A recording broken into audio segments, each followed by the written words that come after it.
Apakah pemimpin tiru pemimpin yang zalim atau tidak? Takalan hadis Nabi. Mara Aceh, Hasanah Channel Aceh. So yang hak untuk pegang tiru pemimpin khianat. So yang hak untuk pegang pemimpin yang zalim.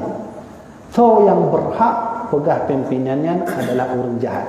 Ana lain kecuali Allah dan Rasulullah. Tanya ana hak. Ka, you know Tagalog. Apakah pemimpin tiru pemimpin yang zalim atau tidak? Takalan hadis Nabi. Pertama, apabila dia menjadi seorang pemimpin, keadilannya menyetarakan seluruh rakyat, maka dia pemimpin adil. Kalau tidak, zalim. Nah, karakternya yang Nabi buat. Ya, idza haddatsa kadzaba. Jelas. Ya, daulah negara yang ada hak memvonis seorang pemimpin zalim, jahat adalah Allah dan Rasulullah. Dan yang ada hak. Dia manusia biasa saja. Dia ikut kibal bak perintah Allah dan Rasul. Jino takalan karakter pimpinan. Tahu mantonya pimpinan kadis, kampung. Pertama, Nabi yang pegang. Idza haddatsa kadzaba, apabila nasira pemimpin pegang haba tapi nyatanya dia berdusta, maka dia orang zalim. Munafik. Orang munafik sama cik zalim cik. Yang kedua, wa idza wa'ada akhlafa, apabila nasira orang atau pemimpin yang letak janji tapi hanya menepati janji, orang zalim, orang jahat, orang munafik. Wa idza tu'mina khana, apabila diberi amanah oleh rakyat tapi amanah tidak jalankan, persatuan sosial bagi seluruh rakyat Indonesia, keadilan sosial bagi seluruh Indonesia tak ada, maka dia orang zalim, orang munafik. Maka Allah berfirman dalam Al-Quran, ya Allah yang hina itu bukan tanya anak hak yang hina Allah. Ya, wa ma anzalallah wa man la yahkum bima anzalallah fa ulaika humul kafirun. So yang hanya menghukum dengan hukum dun Allah pegang dalam Quran, maka orangnya kafir. Ayat lain, fa ulaika humul zalimun, dia orang zalim. Kemudian ada yang belum pegah-pegahnya. Nampak pimpinannya yang umum, belum pegahnya umum. Menyona berarti dia mantau pemimpin yang zalim. Pemimpin yang zalim hana pu harap tong Rasulullah dan tentu ahli neraka. Jadi tahu pegahnya jih pegahana dari hak pegahnya dari Nabi. Nah, karakter ni kalian sebutkan, kan? Pegah haba tapi dusta. Le menjanji tapi hanya tepati janji. Ya. Kemudian beri amanah tapi hanya amanah. Jahat kepada rakyat. Pula korupsi terjadi di mana-mana dan seterusnya. Bambanyo nalun baca kitab Qanun Muqta Alam karya Iskandar Muda langsung.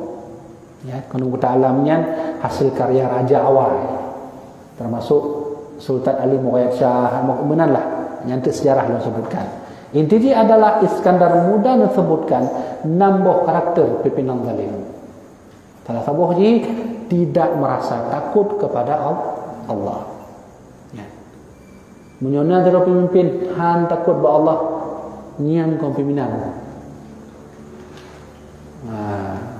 Zalim. Semayang ada.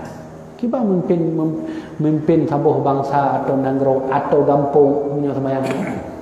Ijih mentong ba Allah reda hubungan pulang dengan masyarakat. Tak lebih redah lah. Ya, kemudian aku. Jadi ulang tu hak untuk memberi kezaliman status zalim, jahat, munafik hanya Allah dan Rasulullah. Ada kalau sebutkan, ya mudah-mudahan kalau laju, ya ada yang sebutkan, mudah-mudahan berarti zalim. Ya orang itu. Maka Allah berfirman, ya model-model lagi yang sama lagi, ya ulaika kal an'am bal hum adall. Allah juk gelinyung, hai pakai gelinyung. Allah juk hati, hai pakai hati. Pak tanda hai pakai hati, merintih rakyat meminta makan. Hana aja. Keadilan tidak terjadi lagi, hati rusak.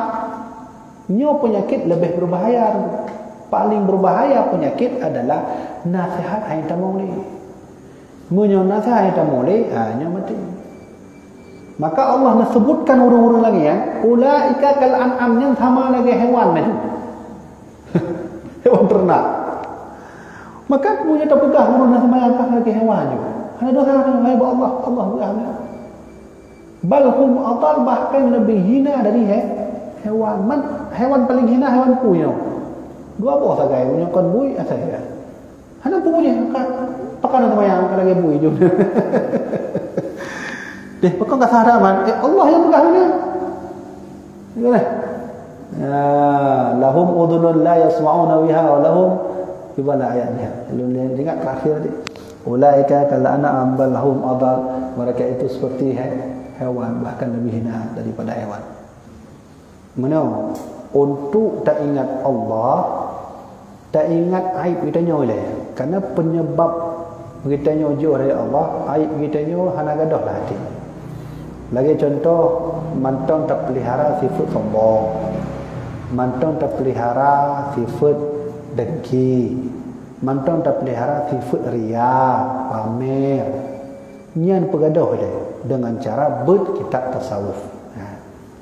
Leh tak pegaduh nyan, baru mangat kita tak ingat Allah. Kiban cara tak ingat Allah dua buah macam.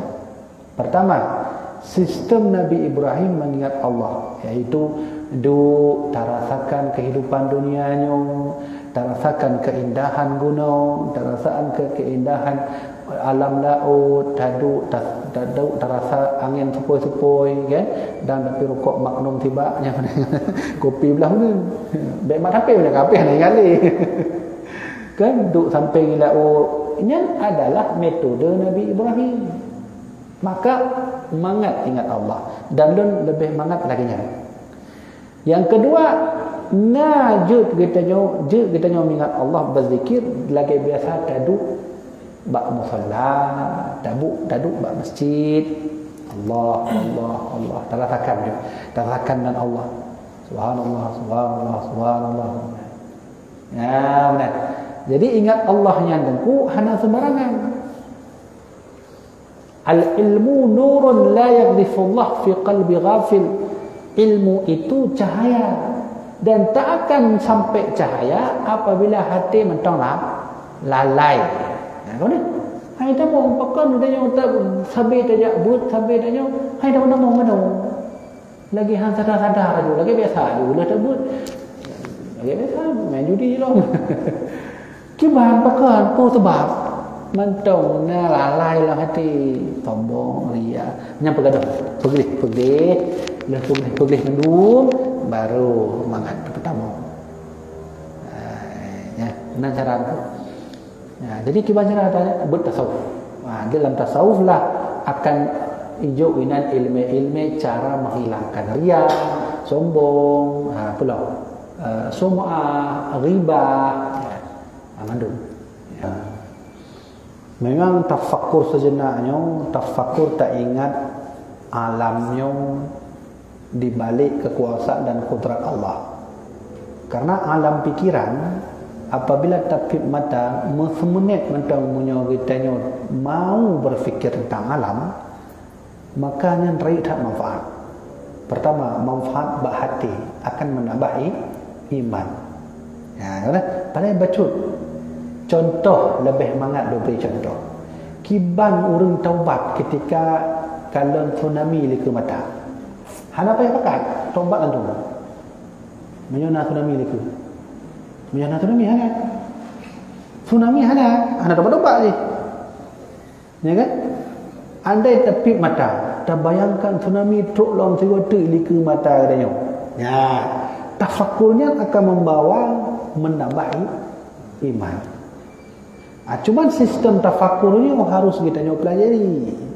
Bentuk meramahnya tafakkur aja juga tengah tak ingat Allah, kada hati lain lagi pada belum betul sama tu sebenarnya. Kah kenal lah belum. Mata tapi mata lu tengah tangkuk utang enggak. Ya. Jadi tafakkurnya adalah fikir. Kiban cara fikirnya untuk terarah ke Allah. Baik itu fikirnya nalar di liar, fong liar bu.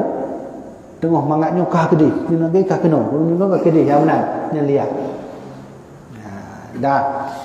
Yang pertama, yang kedua, manfaat tafakkur adalah untuk mendekatkan diri kepada Allah. Semakin tapik mata tak ingat hasil ciptaan Allah di dunia ini, yang semakin tahu dengan Allah, ibadah meningkat. Ya, benar. Jadi yang kenyan maksud dari pepatah ulama tasawuf, sejenak bertafakkur itu lebih baik dari 1000 solat, 1000 rakaat solat. Menyuruh solat nak tafakkur hanya mendung sekedar lu merasakan wajib saja.